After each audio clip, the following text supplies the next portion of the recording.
U.S. envoy Steve Witkoff just visited the GHF bases in Gaza, the concentration camps where the American organization distributes aid, and many Palestinians get killed every single day. This visit is coming only days after a previous member of this organization started to speak with international organizations, mainstream media, and also media online to talk about the atrocities that are happening inside of the Gaza Strip run by GHF, or the Gaza Humanitarian Foundation, how they are directly being ordered by the IDF what to do, how they are a client, or the IDF is their client inside of the Gaza Strip. And Steve Witkoff did not make any significant statements after this visit that he had with Mike Huckabee. Simultaneously, after this visit that took place, Palestinians were getting killed. Today, the Ministry of Health inside of the Gaza Strip, they said that 3 children died due to malnutrition. We're talking about 150 people so far who died directly as a result of Israel's genocidal starvation campaign inside of the Gaza Strip, verified by the Ministry of Health. So we're talking about people who did not have certain conditions that supported them dying or contributed to their death, but it was solely due to malnutrition and the starvation campaign that Israel is imposing on the Gaza Strip. Not only the Palestinians are suffering, though, the Israeli prisoners of war are suffering too. Yesterday, one of the Palestinian resistance movements released a video of an Israeli prisoner of war in a very bad condition. Today, the Palestinian group Al-Qassam Brigades, which is the armed wing of Hamas, they also released another video of another Israeli who is held in Gaza, an IDF soldier looking very thin, very skinny. Why? Because of the Israeli starvation campaign. Israel prevented this image from being circulated in the mainstream media of Israel. However, people were already circulating the video across all social media networks, so the people are seeing what's happening, and that's causing an outrage. Why? Because some of the people in Israel who deny that there is a starvation campaign in Gaza, because according to them, all of that is fabricated and all of the images are fake, they believed it when they saw their own prisoner, and some of them even started saying, oh, look what they're doing to him. However, others, on the other hand, especially those who are not in favor of Benjamin Netanyahu's genocide in Gaza, and the families of the prisoners of war were expecting this moment. Many of them are saying that we already said months back that if this continues, the people who are held in Gaza, the Israelis who are held in Gaza, will be suffering from it. And now the Palestinian resistance is showing how exactly they're suffering from this starvation campaign by Israel. And in the end, they released a message, and this video was only one part of the message that they wanted to send. They are expected to publish another video, and in it they showed the IDF, who is IDF soldiers held in Gaza, alongside images of the Palestinian children who are starving. And they said in the end, they eat what we eat and they drink what we drink. There is no priority here for the Israeli prisoners of war, and whatever the Palestinians eat from, they will eat from. Clearly, the Palestinian resistance sending a strong message here to the Israeli public that these people are about to die because of your own government. And in those videos, they also stated that these people could have been released a very long time ago, but it's Benjamin Netanyahu starving your own people to death. So Witkoff is in Gaza, Huckabee was there too. Nothing though, no statements about a ceasefire. Yesterday we only heard reports that the United States and Israel are discussing the potential of an all-out deal rather than small deals based on phases, but no statements came from Donald Trump and Steve Witkoff after Witkoff visited the GHF. And mind you, there would probably be a certain scenario where the organization in Gaza would create a certain scene that is prettier, or if you can call anything pretty that's happening there, but more acceptable to the regular scenes where the people, the American mercenaries, directly participate in the attacks against the Palestinian population, again, as confirmed by multiple American mercenaries who left the organization and started to speak about its complicity in the war crimes that are happening inside of the Gaza Strip. But there was a very interesting statement coming from Donald Trump based on a source quoting him. He said that MAGA world is starting to hate Israel. He reportedly said that to a Jewish donor. Donald Trump has several Jewish donors inside of the United States. One of his biggest donors was Miriam Edelson, who supported him with over 200 million US dollars. Edelson, same family that supports Benjamin Netanyahu and has supported him previously very, very heavily. Donald Trump is, again, of course, clearly speaking regularly with these donors. And now he's outright, according to this report, telling this donor that my people are starting to hate Israel. There are people in the White House who are watching this narrative develop in the right wing in the MAGA world that is very anti-Israel, very anti-Jewish. So what is he trying to send here? A message to the donors, a justification for something that's about to happen, or is he just presenting a certain reality here? Why is he saying that? Well, firstly, this reality isn't new. The base that supported Donald Trump, or at least part of his base, was very much anti-genocide from the beginning. We used to hear chants of Genocide Joe when Donald Trump used to have these political rallies. Clearly, many of the people who voted for him opposed Joe Biden's foreign policy. Much of what happened and many of the reasons that people voted for Donald Trump were based on the foreign policy of the United States. Therefore, some of them were surprised. As soon as he came in, he started to have these genocidal statements. He participated with Israel against Iran. He is constantly supporting Benjamin Netanyahu. Therefore, that's something that existed a long time ago, even before the US elections took place. However, with time, there was a growing change in what is called the right wing. Now, more and more prominent figures who are considered to be right wing are criticizing Israel heavily, and that's something that concerns Israel very much.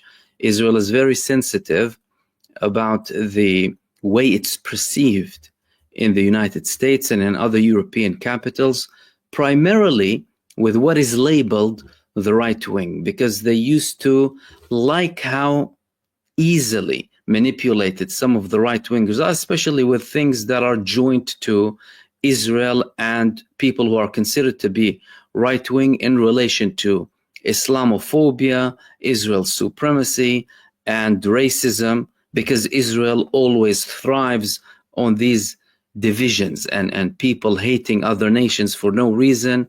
All of this racism, all of this narrative. Even Benjamin Netanyahu, when he was criticizing the British Prime Minister Keir Starmer, he had a very strong Islamophobic tone to try and be more attractive to elements within the right wing who share the same view of Benjamin Netanyahu in relation, for example, in this case, to Islam or Muslims. But of course, that is changing heavily amongst many who are considered to be in the right wing in the United States, because this war, this genocide inside of the Gaza Strip, like we call it Al-Kashifa, Al-Harb Al-Kashifa, or the all-revealing war. It's exposing everything, everyone, and also making people dig back, look back at history and how they were manipulated up until that stage where they had this awakening over all of the narrative that they were being fed constantly, brainwashing and manipulation. And Donald Trump, despite the fact that he tried to continue down this path with Benjamin Netanyahu, he can clearly see that it's failing amongst a large chunk of his base. Many people are totally not satisfied with Donald Trump. Now, some of them are saying that Donald Trump is playing this 4 or 5D chess game. He's trying to actually get rid of Benjamin Netanyahu and trying to take America out of this, grip, as they're calling it, so that he can finally liberate the United States, which is something not exactly correct. And also it requires a lot of analysis, this whole theory. And at the end of the day, when you are the president of the United States, whether you have people backing you or there is pressure or you have the power to make decisions. And if you make a decision to stand with a country, that is your decision because you hold the power. Anything after that or before that is irrelevant, because then we would only be talking about theories. And even if you have evidence or limited evidence to back that theory, at the end of the day, you're talking about theories and you are taking the responsibility away from the people who should be held responsible. Whether there's a group of people controlling Trump or the United States president, whether there's this massive group of people running things, that shouldn't be our concern when there is an address. And that address is the decision maker who is implementing the policies and who is making the statements. If he has someone behind him, if he has someone poking him, at the end of the day, it's his job. Therefore, he is the person who is responsible. But some people try and, make Donald Trump appear to be as a person who isn't really intending anything bad, right? And that he genuinely is an America first type of person, and he doesn't want wars globally. Therefore, they would try any theory to justify his actions. And that is not a healthy way to analyze and in a real manner. At the end of the day, if you have someone making decisions, that person is our address and is the person that should be held responsible. That is in relation to the United States. Again, no breakthrough yet. The Palestinian resistance, they're saying that we're not going to go ahead with any talks unless Israel breaks the siege, allows aid in to feed the population.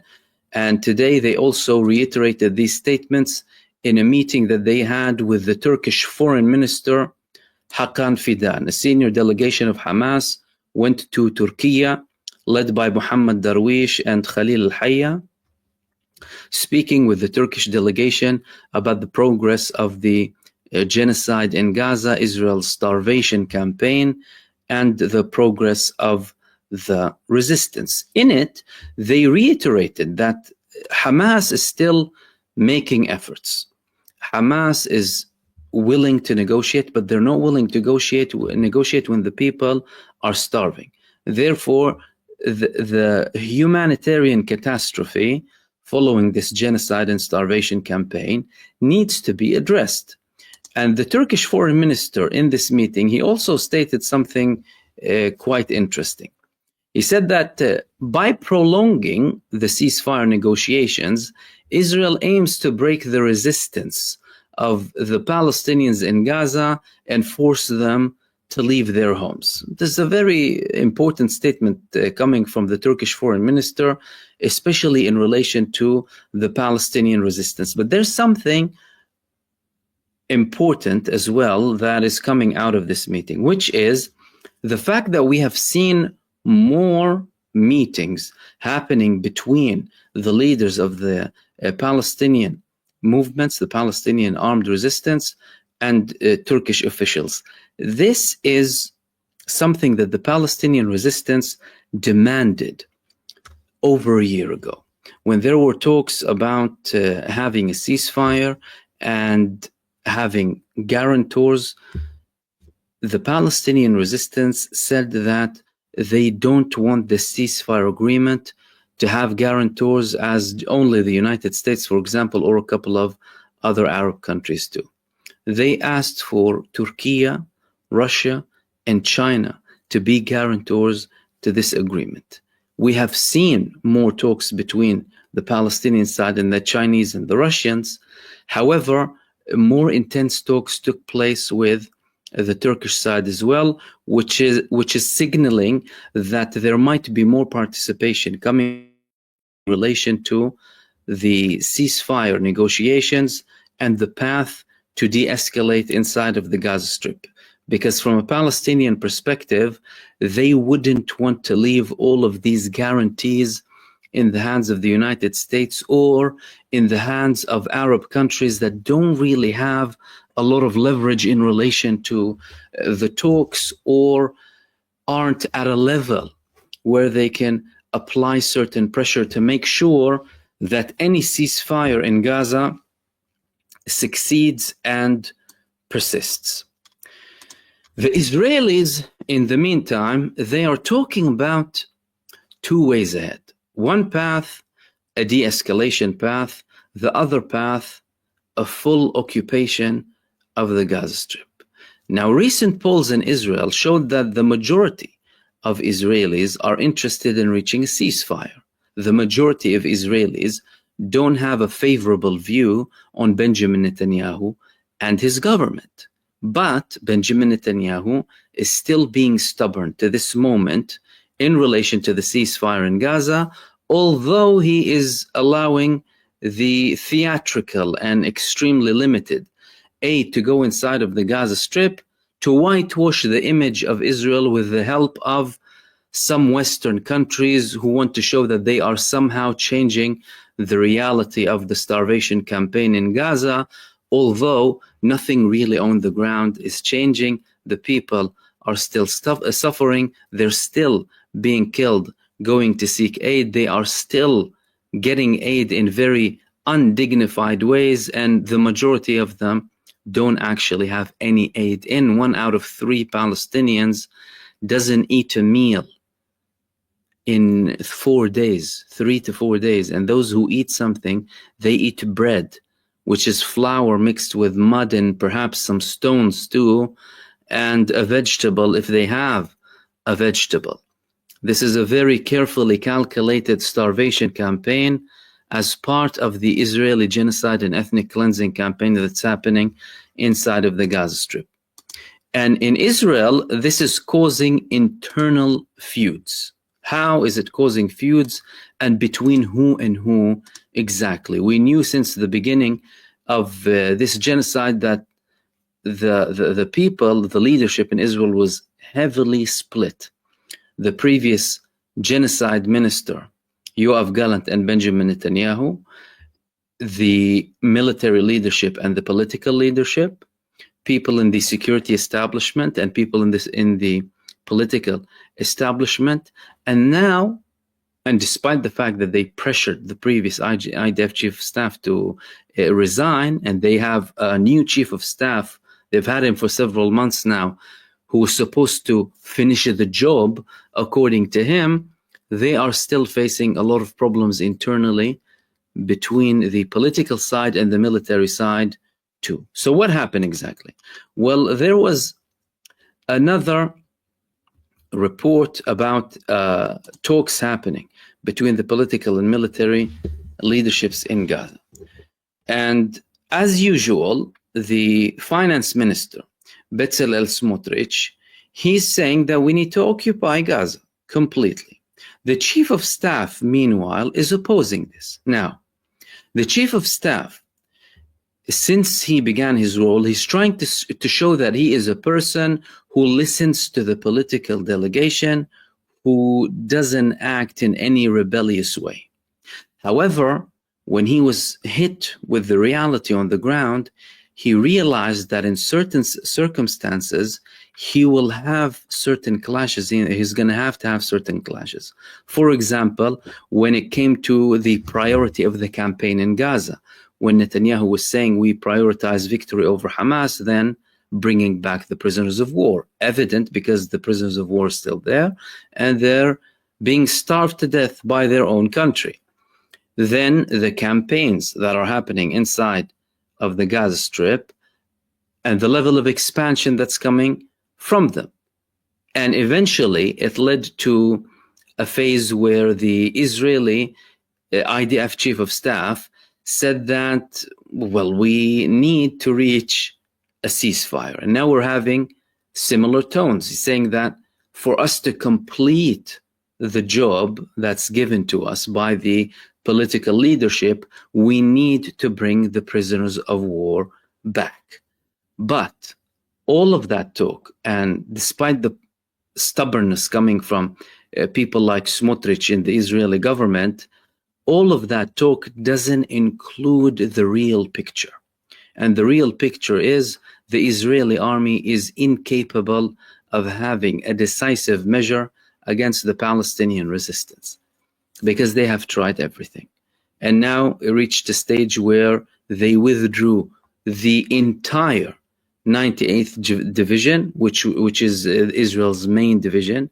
They still have, of course, IDF terrorists in Gaza, but they are withdrawing. Today they withdrew from more areas in Shuja'iyya and other parts too, hubs of fierce resistance where Israel faced attacks very recently too. The Palestinian resistance just published another video of a triple attack ambush that took place just before the 98th Division brigades, who are part of this division, withdrew from the Khan Yunis area, signaling clearly that the Palestinian resistance has the upper hand on the ground, whether when it comes to monitoring, surveillance, intelligence, operations, and the structure and the effectiveness of the attacks, and the lack of loss in life of the Palestinian resistance fighters, despite the fact that they have been increasingly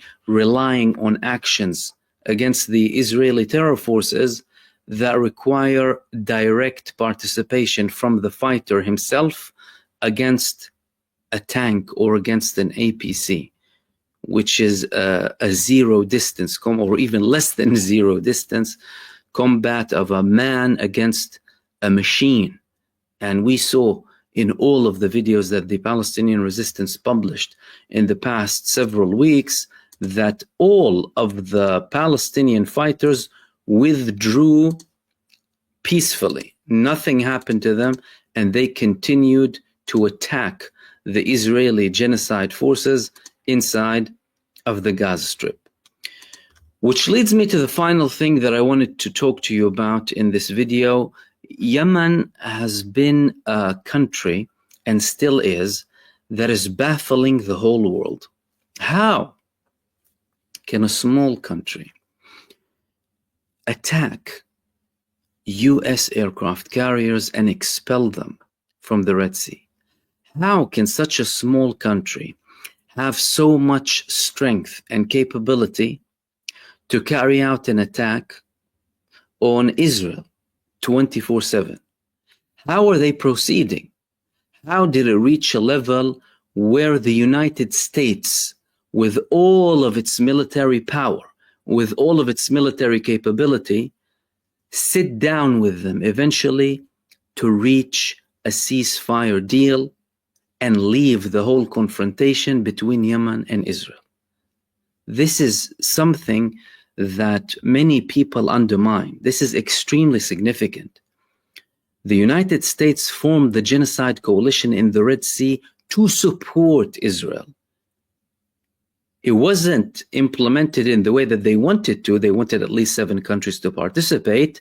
It ended up only being the United States and Britain forming the genocide cartel to protect Israel, although Yemen was only implementing international law and in accordance with international law. They were imposing a blockade and carrying out attacks against a country that is committing war crimes and constantly breaches international law, and in line with their respect to the demand of the Yemeni people to constantly attack this entity of terror committing all of these atrocities inside of the Gaza Strip.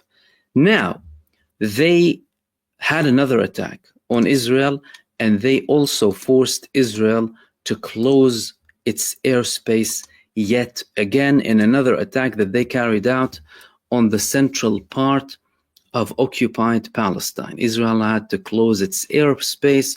Millions of people went into bunkers, and Israel has no answer whatsoever to the attacks that are coming from Yemen. How is that affecting the situation internally? They attacked also the Ben Gurion airport, and they also had other threats that I'll get to you in a second.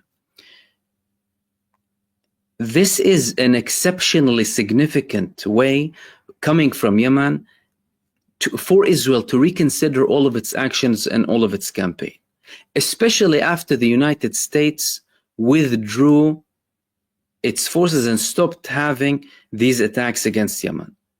One of the reasons that Israel continues and started to attack Yemen again, started to have these threats, these empty threats against Yemen, is to show or to prove to the world that they are still capable to continue even without the United States support. Like Netanyahu and previous leaders in Israel said, we don't want to rely on the United States completely, and we want to be in a position where we can fight on our own. We don't need to beg anyone. We don't want to rely on anyone. How are these attacks going to escalate? Because Yemen said that they entered into phase 4 of the attacks against Israel, which is a new phase now, especially after the recent ceasefire broke. And after, in the previous round, they had multiple phases of escalation. Now they had a statement where they stated that the punishment against Israel is able to expand to companies that deal with Israel altogether. So even if we're not talking about direct transportation, if they deal with them, they might be punished too. They said when they escalated to the phase 4 attacks against Israel that they're going to start targeting any ship that deals with Israel altogether in the Red Sea. But now they're planning even more escalation if these companies continue to deal with Israel, and they have a lot of capability. It's not that Yemen only has capability in Yemen and next Yemen. The Ansarullah movement, they have islands in the Red Sea that are under their control, with the help, of course, of other countries too, with participants from other Gulf states as well. It's not just Yemen, but primarily Ansarullah, but as in individuals. And they're getting support from countries, especially about ships coming from the South China Sea and globally too. For example, there were recent leaks about Russia providing information to Ansarullah about ships coming from very, very far away before they reach the Red Sea. And the reason that Russia is doing that is because they wanted to keep the American forces busy in the Red Sea. Clearly, at some point, the American forces realized that, hold on a second, we're doing this firstly for the sake of Israel, a genocidal country, and now we're being dragged into this war of attrition when we have no real answer against Yemen, and when we can't take down its capabilities to attack us. Let's take ourselves out of the picture, which was a significant accomplishment for Yemen and for Palestine too, because the United States removing itself from one front is an accomplishment and is an admission a failure. Because firstly, the United States was saying we're not going to stop the operations unless Ansarullah stop attacking Israel. And, you know, we're fighting here not only for Israel, but for international trade. There were statements from the British Defense Minister, too, that were concerned about international trade and the naval freedom, right? As if, you know, it's nothing related to Israel. But now it completely stopped. And that is a huge success to Yemen. And these were the main things that I wanted to share with you in this video. As usual, I hope I added some beneficial information for you, and I will see you soon in the next video.